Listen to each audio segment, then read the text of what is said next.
آج پھر دوبارہ اجازت نہیں دی گئی اندر جانے کی، یہاں موجود ہیں، کیا کہیں گے آپ؟ دیکھیں، جب یہ اوپر سے لیٹ جاتے ہیں نا جو روکتے ہیں، تو پھر اجازتیں صبح صبح بھی مل جاتی ہیں، اور یہ کپتان کی، ہمارے لیڈر کی، عمران خان کی یہ پتہ ہے، یہ جیت ہے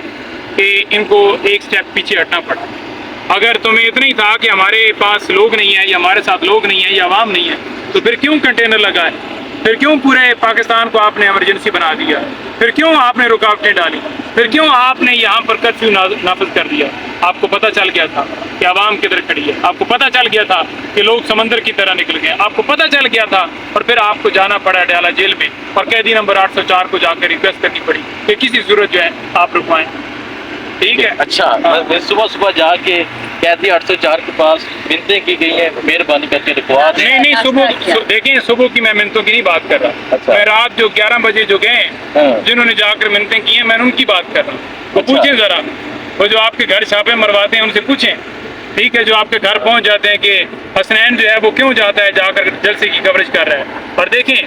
تحریک انصاف نے رات کور کمیٹی کا اجلاس ہوا ہے، اور یہ بات طے ہو گئی ہے کہ اب پاکستان تحریک انصاف جو ہے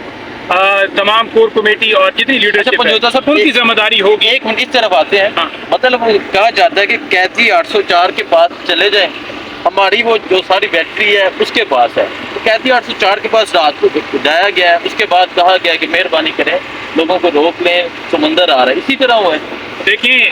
آپ نے میرے لفظوں کی ترجمانی کی ہے، لیکن میں اتنا ہی کہوں گا، جب صبح بھی بگلا کے اوپر پابندی ہو، میں ابھی بھی باہر کھڑا ہوں، مجھے نہیں جانے دیا جا رہا، ٹھیک ہے، جب صبح بھی پابندی ہو اور ان کی بہنیں، ان کی فیملی بگلا 11 بجے تک، 10 بجے کا سوات کا ٹائم ہو اور 12 1 بجے تک کھڑے ہوں اڈیالہ جیل کے باہر، اور صبح سویرے 7 بجے آپ کو پروٹوکول ملے اور سیدھی گاڑیاں اندر جائیں، تو کیا اس کا مطلب ہے؟ کون ہے اس وقت جو عمران خان کو جیل میں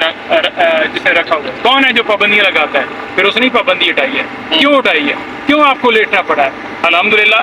یہ پاکستان کی جیت ہے، یہ ہمارے خان کی جیت ہے، تحریک انصاف کی جیت ہے، تمام ورکر کی جیت ہے، اور میں جتنے ہمارے ورکر جو میرا یہ میسج سن رہے ہیں، پیغام سن رہے ہیں، میں سب کو کہنا چاہتا ہوں کہ آپ دل برداشتہ نہ دیکھیں۔ آپ اگر دیکھ رہے ہیں قائد اعظم محمد علی جناح نے کتنی اسٹرگل کی، اس وقت بھی کیا کیا ان کو پریشانی، کیا کیا ان کو پوسٹ پون پڑا اور کدھر ان کو کمپرومائز کرنا پڑا۔ آپ ڈیفینیٹلی ایک پلان ہوتا ہے جو آپ بناتے ہو، ایک پلان ہوتا ہے جو اللہ بناتا ہے، تو اللہ تعالیٰ جو پلان بناتا ہے وہ بہتر ہوتا ہے، تو لہٰذا جو اب جلسے کی کال دی جائے گی، رات کو یہی طے ہوا ہے کہ وہ پھر منوان اس کو پیچھے نہیں ہٹا جائے گا، کیونکہ یہ لاسٹ ہے، وہ وارننگ دی گئی ہے کہ لاسٹ ٹائم یہ پوسٹ پون کیا جا رہا ہے، وہاں پر 9 مئی والا دوبارہ یہ انتشار، یا جو وہاں پر علماء کرام جو بھی جتنی ریزن بھی ساری بنی جو آئے ہوئے تھے اسلام آباد کے اندر، ہم نہیں چاہتے کہ ملک کے اندر انتشار ہو، لیکن اگر یہ اسی طرح سے کرتے رہیں گے اور جان بوجھ کر ہمارے لیے دفعہ 144 لگائیں گے، تو اس چیز کے ذمہ دار یہ ہوں گے، کیونکہ عوام جو ہے وہ اپنا راستہ بنا کر اسلام آباد جلسہ کرے، کیونکہ لاہور والا جلسہ جو ہے وہ ابھی تک ادھر کوئی فائنل شیڈول نہیں ہوا، جلسہ اسلام آباد نہیں ہونے جا رہا ہے، اور اسلام آباد والا جو جلسہ ہے وہ 8 کو ہوتا ہے، یا کوئی آگے پیچھے ڈیٹ ہوتی ہے، یا فائنل جو آپ کے سامنے شیڈول آ جائے گا۔ اچھا، اگر جس طرح اس دفعہ ہوا ہے این او سی دے کے اینڈ ٹائم پہ کینسل کیا گیا، لاسٹ ٹائم اسی دفعہ ہوا، تو اگر 8 کو اس طرح ہو جاتا ہے تو ورکر تو بڑے ڈسہارٹ ہو جاتے ہیں۔ دیکھیں، اس دفعہ جو جلسہ ہونے جا رہا ہے وہ کسی صورت کینسل نہیں ہوگا، اور جو جلسہ کینسل ہوا ہے وہ بھی ان سے پوچھیں کہ انہوں نے کتنے محنت ترلے کروا کے